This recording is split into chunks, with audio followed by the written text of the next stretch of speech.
সম্মানিত দর্শক, দিল্লিতে শেখ হাসিনা সাম্প্রতিক সময়ে যে সংবাদ সম্মেলন করলেন এবং সেখানে তিনি যে কথা বললেন, সাংবাদিকরা যে প্রশ্ন করলেন, তার সন্তান জনাব সজীব ওয়াজেদ জয় যে সকল উত্তর দিলেন,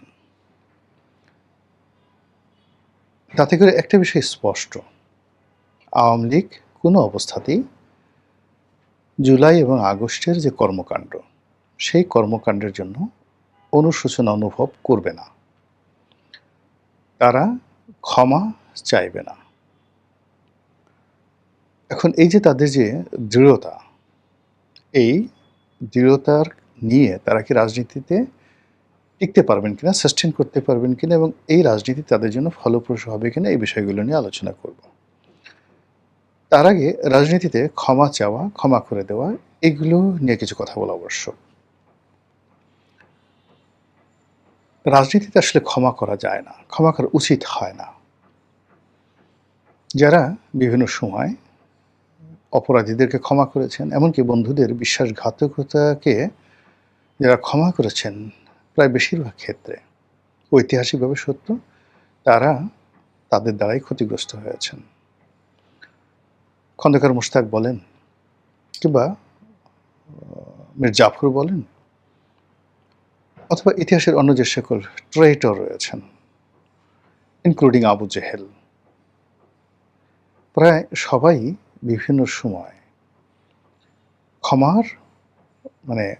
ক্ষমা প্রার্থী হয়েছেন, আর তাদেরকে ক্ষমা করা হয়েছে, তাদেরকে সুযোগ দেওয়া হয়েছে এবং সেই সুযোগগুলো গ্রহণ করে তারা দানবরূপে যেভাবে ফিরে এসেছেন, এরকম ঘটনা কত রাষ্ট্রকে যে তছনছ করে দিয়েছে, কত সম্রাটকে যে কবরে পাঠিয়েছে, কত রাজবংশকে যে পথে বসিয়েছে, এরকম ইতিহাস কয়েকশো আমি বলতে পারবো, শত শত হাজার বছরের ইতিহাসে। তো কাজেই যারা সুপুরুষ, রাজনীতিতে সুপুরুষ, তারা কখনো ক্ষমা করেন না, তারা শাস্তি দেন, বিচার করেন, অথবা প্রতিশোধ গ্রহণ করেন। এখন সেই প্রতিশোধ জিঘাংসা হতে পারে, কিংবা সেই প্রতিশোধ রিভেঞ্জ হতে পারে, যে কোনোভাবে হোক না কেন। সামহাও শেখ হাসিনা নিজেকে প্রতিশোধ পরায়ণা রূপে এবং প্রতিশোধ গ্রহণকারী রূপে প্রতিষ্ঠিত করতে চান এবং অতীতে তিনি সেম কাজটি অত্যন্ত সুকৌশলে করেছেন। ফলে কি হলো, শেখ হাসিনা যতক্ষণ জীবিত আছেন, যতক্ষণ তার দেহে প্রাণ আছে এবং তার যে রাজনীতিতে ফেরার সম্ভাবনা যদি 1%ও থাকে, তার প্রতিপক্ষরা তাকে ভয় পাবে।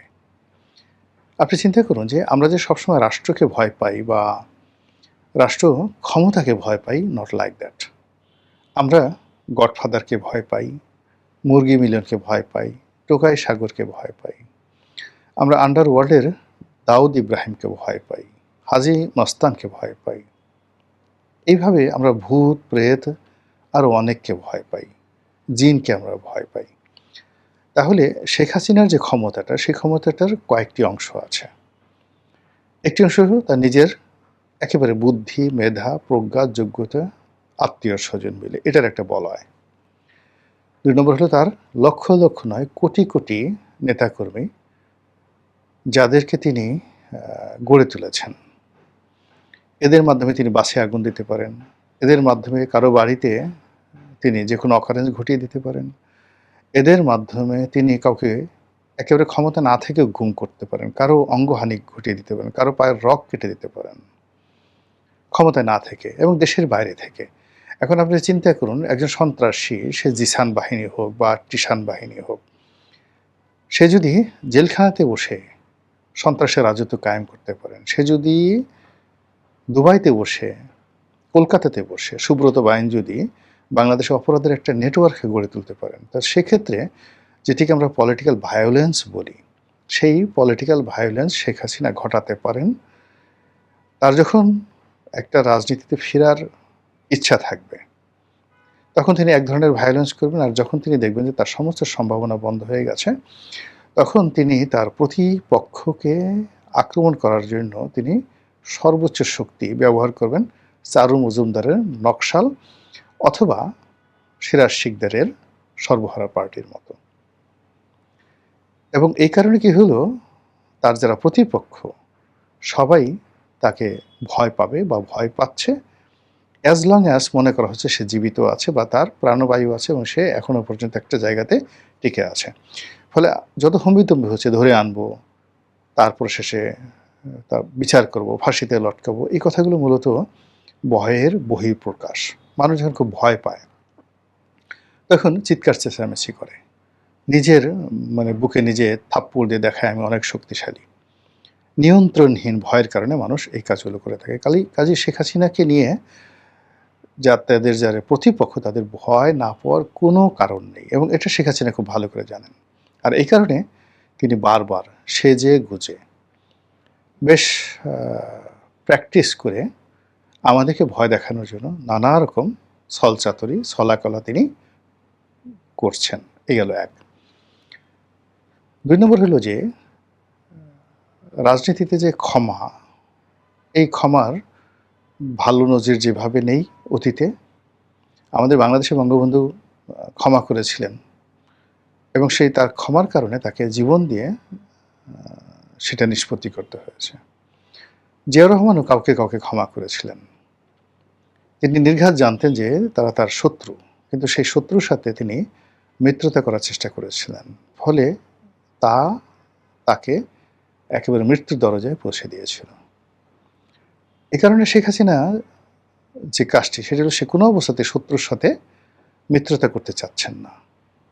সে তার যা কিছু আছে, লোকজন যাকে মন্দ বলছে তাদের মধ্যে একেবারে মানে যেগুলো পচে গেছে, গলে দুর্গন্ধ বের হয়ে গেছে, যেগুলোকে তিনি বুঝতে পারছেন যে এগুলোকে টানা যাবে না, তাদেরকে মাইনাস করে দিয়ে তার যারা লোকজন আছে তাদেরকে নিয়ে তিনি নিরাপদে ফিরে আসতে চাচ্ছেন ক্ষমতায়, বা নিরাপদে তার রাজনীতি পরিচালনা করতে চাচ্ছেন।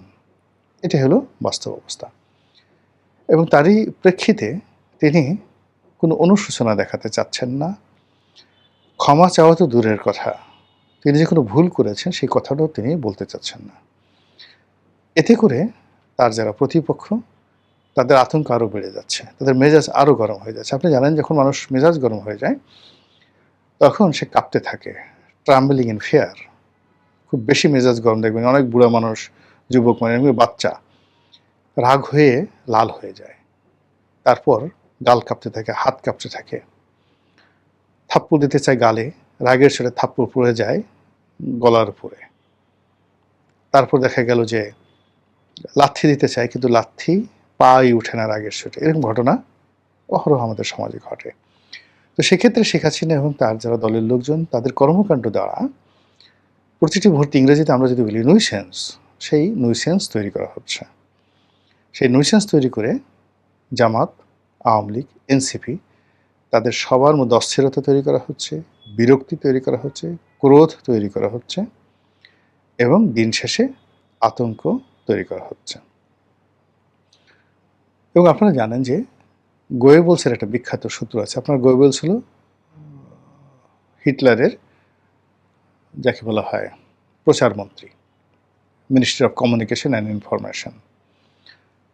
এই শতাব্দীর পৃথিবীতে যত জানা শোনা ব্যক্তি আছে তাদের মধ্যে গোয়েবলস হলেন সবচেয়ে আকর্ষণীয় ব্যক্তি। যে কোনো একটা মিথ্যা, যে কোনো একটি অপতথ্য, সেটিকে চমৎকারভাবে উপস্থাপন করে সেটিকে সত্যরূপে প্রতিষ্ঠিত করার যে অসাধারণ গুণাবলী, সেই গুণাবলী রীতিমতো কিংবদন্তিতে পরিণত হয়েছে গোয়েবলসের বক্তব্যের মাধ্যমে।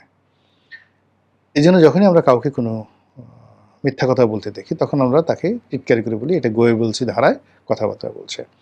কিন্তু বাস্তবতা হলো যে এডলফ হিটলারের ট্যাঙ্ক, কামান বাহিনী কিংবা তার সাজোয়া যান, তার মিলিটারি যতটা না গুরুত্বপূর্ণ ছিল, তার চেয়ে বেশি গুরুত্বপূর্ণ ছিল হিটলারের তার যে গোয়েবলস। সে পুরো যুদ্ধের কাহিনী, হিটলারের বীরত্ব, হিটলারের শ্রেষ্ঠত্ব তিনি এত চমৎকারভাবে বর্ণনা করতে পারতেন। ফলে কি হলো, সারা দেশে দুর্ভিক্ষ হচ্ছে, সেই দুর্ভিক্ষের মধ্যে তিনি বাকিতে যুদ্ধের সরঞ্জাম কিনে ফেলছেন। তিনি এমনভাবে প্রচার করতেন যে বিশ্বের সমস্ত স্টিল কোম্পানিগুলো 20 বছর 30 বছরের ক্রেডিটে জার্মানিকে স্টিল দিল ইন্ডাস্ট্রি করার জন্য, এবং সেই ইন্ডাস্ট্রি না করে সেটাতে তিনি যুদ্ধাস্ত্র সাবমেরিন, মেরিন এগুলো সব তিনি তৈরি করে ফেললেন। এগুলো সবই কিন্তু গোয়েবলসের কাহিনী ছিল। তিনি ফিল্ড মার্শাল রোমেলের মতো একজন কল্পিত চরিত্র তৈরি করলেন। রোমেল ছিলেন, তিনি লিবিয়াতে যুদ্ধ করছিলেন। কিন্তু তিনি ছিলেন একেবারে সাধারণ মানের একজন জেনারেল। কিন্তু তাকে যেভাবে রবিন হুড বানানো হয়েছিল, তাকে যেভাবে ফিল্ড মার্শাল বানানো হয়েছিল, তাকে যেভাবে বীরত্ব তৈরি করা হয়েছিল, ইউরোপিয়ানদের মনে ভয় হয়ে গিয়েছিল যে there is a field marshal Rommel, না জেনেই। এই কাজটা গোয়েবলস করেছিলেন। গোয়েবলসের মতো এর আগে আমরা যার নাম জানি, তিনি ম্যাকিয়াভেলি। ম্যাকিয়াভেলির আগে এইরকম প্রচার থেকে শুরু করে প্রোপাগান্ডা এবং বুদ্ধিমত্তা সহকারে প্রোপাগান্ডা আমরা জানি চাণক্যকে। এবং সাদ্দাম হোসেনের যিনি প্রচারমন্ত্রী ছিলেন, এই গত 50 বছরের মধ্যে গোয়েবলসের পরে যদি কেউ হয়ে থাকে সেটা হলো সাদ্দাম হোসেনের সেই প্রচারমন্ত্রী। যুদ্ধের, আমার এই মুহূর্তে নামটা মনে আসছে না, যুদ্ধের ঠিক সাদ্দাম হোসেন আত্মসমর্পণ করা বা পলিয়ে যাওয়া বা যাকে বলে তার 24 ঘন্টা আগেও সারা বিশ্বকে তিনি বিমোহিত করে রেখেছিলেন ইরাকের পাওয়ার সম্পর্কে, ক্ষমতার সম্পর্কে। এবং আমি এইরকম কোনো প্রচারমন্ত্রী দেখিনি। তো কাজেই প্রচারণা একটা বিরাট ফ্যাক্টর। বিএনপির পরাজয় এবং বিএনপি আগামীতে ভালো করতে পারবে না, এর কারণ হলো বিএনপির এই টোটাল প্রচার সেলটা একেবারে জিরো। জিরো শুধু নয়, ক্ষেত্র বিশেষে মাইনাস। অন্যদিকে আওয়ামী লীগ এই কাজটিতে ভালো করতে পারেনি, এর কারণ হলো আওয়ামী লীগ প্রথম থেকে তার যে প্রচার বিভাগ, তার যে মিনিস্ট্রি অফ ইনফরমেশন, এই জায়গাটিতে তিনি বিরক্তিকর, শেখ হাসিনা বিরক্তিকর লোকদেরকে দিয়েছিলেন, অযোগ্য লোকদের দিয়েছিলেন। ফলে সত্যিকার অর্থে প্রচার বলতে যা বোঝায়, যেটি তার সরকারের উন্নয়নকে তুলে ধরবে, তাকে তুলে ধরবে স্মার্টলি অ্যান্ড ইন্টেলিজেন্টলি, এই জিনিসগুলো করতে পারেননি। এনিওয়ে, এখন এই যে তিনি এই সময়টিতে চেষ্টা করছেন গোয়েবলসের কায়দায় বা ধরুন ম্যাকিয়াভেলির কায়দায়, দ্য প্রিন্সের অনুকরণে, চাণক্য নীতির অনুকরণে তার কর্মকাণ্ডকে যতটা সম্ভব ফ্লারিশ করার জন্য। যেমন যে কোনো প্রচারের আপনি একটা পোর্ট্রেট তৈরি করবেন, সেই পোর্ট্রেটের আগে আপনাকে একটা যুক্তি দাঁড় করাতে হবে। এমন যুক্তি যে সেই যুক্তিটা বলে নয়, you will ask some question, আপনি প্রশ্ন করবেন। আপনার প্রশ্নের মাধ্যমে শ্রোতারা, দর্শকরা যে উত্তর দেবে, ওটাই আপনার প্রচারণা। যেমন দেখা গেল যে এইবার এই কাজটি খুব স্মার্টলি সজীব ওয়াজেদ জয়ের মাধ্যমে করা হলো, যখন বলা হলো যে এই জুলাই অভ্যুত্থানের সময় যে হতাহত হয়েছে, আপনারা কি তার দায় নেবেন কিনা, সরি ক্ষমা প্রকাশ করবেন কিনা, ক্ষমা চাইবেন কিনা, ইত্যাদি ইত্যাদি বিষয়।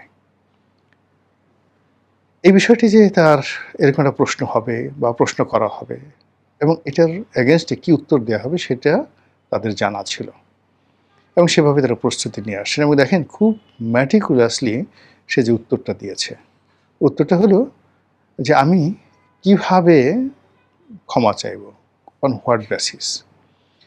এখানে যদি 100টি দুর্ঘটনা ঘটে, মানে মানে উনি এইভাবেই বলেননি, আমি আমার মতো করে বলছি, যার ওনার যে কথা তার সারবেত্তা এরকমই হবে।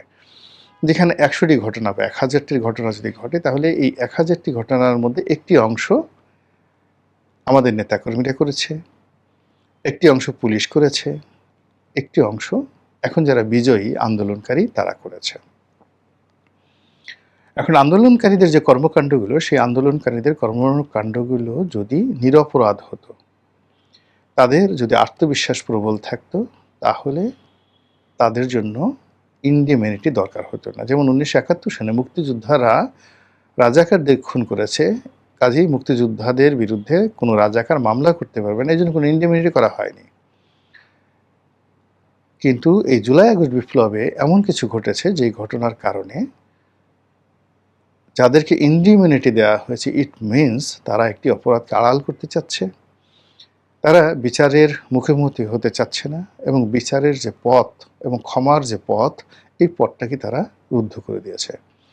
কাজে একটি অংশের জন্য আপনি ইন্ডিমেনিটি দিবেন আর অপর অংশটির জন্য আপনি ক্ষমা চাইতে বলবেন, অনুশোচনা প্রকাশ করতে পারবেন, এটা তো হয় না। এই যে তার যে কথার ধরন এবং প্রকৃতি, ইট ওয়াজ ইউনিক। এখন আপনি কি বলবেন? বিদেশি যারা ঝানু ঝানু সাংবাদিক ছিল তারা কাউন্টার প্রশ্ন করতে পারেননি, একেবারে স্টপ হয়ে গেছেন। এবং ওখানে যতই বলা হোক না কেন ভাড়াটিয়া শূন্য, ভাড়াটিয়া সাংবাদিক, এই কথাগুলো আমরা ব্যবহার করি সচরাচর, কিন্তু ওখানে অনেক সাংবাদিক ছিলেন যারা ওত পেতেছিলেন। পুরো অনুষ্ঠানটি লাইভে দেখানো হচ্ছিল, কিন্তু এই যে সজীব ওয়াজেদ যে বক্তব্য দিলেন এটার কাউন্টার প্রশ্ন করার জন্য লাইভে প্রায় 3 লাখ 4 লাখ, এক একটা পেজে 3 লাখ 4 লাখ লোক লাইভে এই অনুষ্ঠানটা দেখেছেন। রয়টার্স সরাসরি দেখিয়েছে, আওয়ামী লীগের পেজ থেকে দেখানো হয়েছে, এরকম হাজার হাজার পেজ থেকে দেখা হয়েছে। তাহলে মনে করুন যে অ্যাট লিস্ট সারা দুনিয়াতে এটার সঙ্গে কয়েক কোটি মানুষ সরাসরি এই অনুষ্ঠানটি দেখেছে, এক একটা পেজে 2 লাখ 2.5 লাখ করে। তাহলে তারা তো প্রশ্ন করবে। আপনি এই যে পেজগুলোতে এই দৃশ্য দেখানো হয়েছে সেখানে দেখুন যে সজীব ওয়াজেদ জয় যখন এই কথাটা বললেন বা উত্তর দিলেন সেটার কাউন্টার প্রশ্ন এসেছে কিনা। এবং এখন আমি বললাম, আপনি দেখুন এই কথার উত্তরে আপনি কি জবাব দিবেন, কি জবাব দিবেন একবার চিন্তা করুন। তাহলে এই যে আওয়ামী লীগ যে কাজগুলো করছে সেই কাজের মধ্যে সে তার জুলাই আগস্টের যে কর্মকাণ্ড সেই কর্মকাণ্ডকে সে কোনো অবস্থা অন্যায় মনে করছে না, কোনো অবস্থায় এর জন্য সে অনুশোচনা প্রকাশ করছে না, উল্টো সে তার প্রতিপক্ষকে আক্রমণ করতে চাচ্ছে যে রাষ্ট্র ক্ষমতায় বসে রাষ্ট্রকে বাঁচানোর জন্য যে ক্যাজুয়ালিটি, হত্যাকাণ্ড এবং গুলি করা, অন্য যে সমস্ত কাজ করার এটার একটা লিগ্যাল রাইট অলমোস্ট সবারই ছিল। আর অপরাধ বলতে যারা বোঝায় সেটা হলো যে সকল সিভিলিয়ান, যেমন ছাত্রলীগ, যুবলীগ, আওয়ামী লীগ, তারা যে অস্ত্র হাতে রাস্তায় নেমে যে সকল ক্যাজুয়ালিটি করেছে এগুলো সব ক্রিমিনাল কেসের আন্ডারে। কিন্তু তিনি মানে আওয়ামী লীগ যেটা বলতে যাচ্ছে এখানে পুলিশ বা সেনাবাহিনী যে কাজগুলো করেছে বেশিরভাগ ক্ষেত্রে তাদের কাজগুলো আইনগত বাধ্যবাধকতার মধ্যে আছে, এই কাজের জন্য তাদেরকে নিয়োগ দেওয়া হয়েছে। আবার অন্যদিকে তাদের অ্যাগেনস্টে যারা অন্যায় করেছেন, অপরাধ করেছেন, খুন করেছেন, রাহাজানি করেছেন, আপনি তাদের এই কাজ করার জন্য কোনো আইনগত বৈধতা ছিল না, একটা সিঙ্গেল ওয়ান। এই কথাটা তারা প্রচার করতে চাচ্ছে। সেকেন্ডটি হলো তারা এরপর আবার ভাগ করে ফেলছে, অর্থাৎ শেখ হাসিনা আগস্ট মাসের 5 তারিখে চলে গেছে। কাজেই 5 তারিখে তিনি যখন চলে গেলেন দুপুর 1টার সময়, 1টার পরে যে ঘটনাগুলো ঘটেছে সে তার জন্য তো আওয়ামী লীগ বা শেখ হাসিনা বা থানা পুলিশ প্রশাসন কেউ দায়ী নয়। তিনি ক্ষমতা হারিয়েছেন, ফলে কাজী 5 তারিখের 1টার পরের কোনো ঘটনার জন্য তো তাকে দায়ী করা যাবে না। এখন আপনি অ্যাসার্টেন করেন 1টার পরে 5 তারিখ 2024 সাল আগস্ট মাসের 5 তারিখ 1টার পরে কী কী হয়েছে। সেকেন্ড থিল অনওয়ার্ড 6 তারিখ, 7 তারিখ, 10 তারিখ পরবর্তীতে যে মবগুলো হয়েছে বা এখন পর্যন্ত যে অপরাধগুলো হচ্ছে এগুলোর দায় দায়িত্ব কারা নেবে? এগুলো কি ইন্ডিপেন্ডেন্টের মধ্যে পড়বে? এই কাজের জন্য কি কেউ নিজের দায় দায়িত্ব স্বীকার করবেন? এই কাজের দায়ভার কি কারোর উপরে আসবে? এই জিনিসগুলো তারা প্রশ্ন করছে। তার সঙ্গে সঙ্গে তাদের যারা লোকজন রয়েছে তাদের 10 মুখে বলার চেষ্টা করছেন পুলিশ হত্যার বিচার চাই, আর্মি হত্যার বিচার চাই, অমুক হত্যার বিচার চাই, এই সমস্ত কথাবার্তা বলে পুরো যে প্রক্রিয়াটিকে তারা একটা জগা খিচুড়ি বানিয়ে পানি ঘোলা করে এবং সেই ঘোলা পানিতে তাদের যে রাজনীতির ফায়দা এটা অর্জন করার চেষ্টা করছে। দেখা যাক শেষ পর্যন্ত কোন দিকে যায় রাজনীতি।